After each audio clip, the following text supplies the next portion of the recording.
La confiance en soi, le mythe, l'erreur et la reconstruction. Le piège silencieux de l'attente. Si tu penses que la confiance en soi arrive en attendant d'être prêt, en attendant de ne plus avoir peur, en attendant que tout soit clair, en attendant le bon moment, alors, sans t'en rendre compte, tu fais exactement ce qui l'a détruit. Pas par faiblesse, pas par manque de potentiel, mais par une erreur de compréhension. La majorité des gens pensent que le temps construit la confiance. Ils pensent qu'en restant immobile assez longtemps, quelque chose va se débloquer à l'intérieur. Comme si la confiance était un interrupteur. Comme si un matin, sans prévenir, tu te réveillais différent. Plus sûr, plus calme, plus solide. Mais la réalité est plus brutale. La confiance ne se débloque pas avec le temps. Elle se détruit dans l'attente. Chaque jour où tu repousses, chaque jour où tu dis « plus tard », chaque jour où tu renonces à une petite action que tu avais prévue, quelque chose se fissure. Pas à l'extérieur, à l'intérieur. Et cette fissure porte un nom. La perte de crédibilité envers toi-même. La plus grande erreur sur la confiance, la plus grande erreur que les gens font avec la confiance en soi, ce n'est pas de manquer de courage. Ce n'est pas d'avoir peur. Ce n'est même pas de douter. La plus grande erreur, c'est de croire que la confiance est un trait de caractère. Comme la taille, comme la couleur des yeux, comme quelque chose de figé.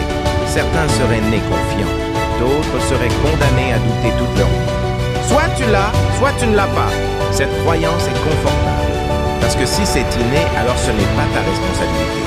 Mais si c'était vrai, personne ne pourrait changer. Personne ne pourrait passer.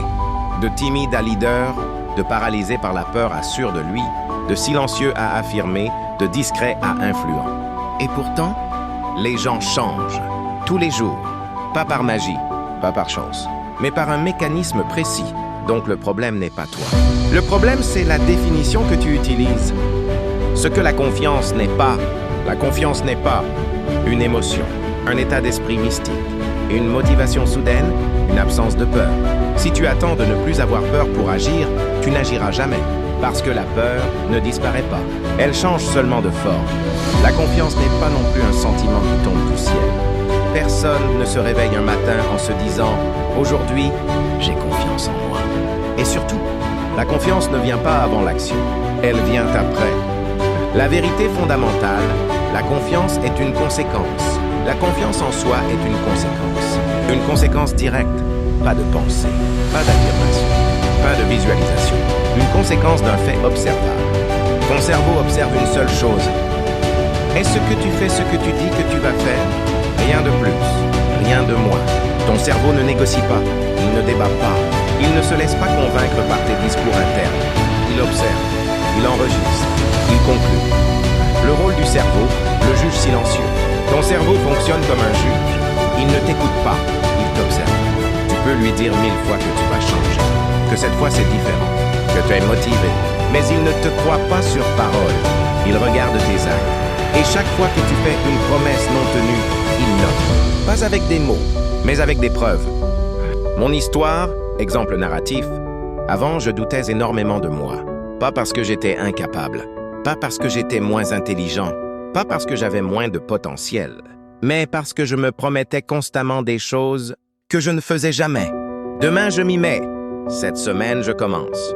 Cette fois, je vais être régulier. Chaque phrase semblait anodine, mais chacune laissait une trace. Invisible, silencieuse, mais profonde. Le mécanisme invisible de l'auto-trahison. Chaque promesse non tenue affaiblit ton estime. Pas brutalement, progressivement. Comme une érosion. Une promesse tenue, la point preuve. Une promesse brisée, incrédibilité. Et à force, le cerveau tire une conclusion logique. Je ne peux pas lui faire confiance. C'est là que le doute naît. Pas parce que tu es nul, mais parce que tu es devenu incohérent à tes propres yeux. La définition réelle de la confiance. La confiance, ce n'est rien d'autre que l'accumulation de preuves que tu peux te faire confiance. C'est tout. Pas plus complexe, pas plus mystérieux. La bonne nouvelle, c'est que ce système fonctionne dans les deux sens. Si tu peux détruire ta confiance, tu peux la reconstruire. Pas en parlant, pas en réfléchissant, mais en agissant différemment. L'exercice qui change tout. Si tu veux reconstruire ta confiance, voici l'exercice le plus simple et le plus puissant que tu puisses faire. Pendant 7 jours, un seul engagement.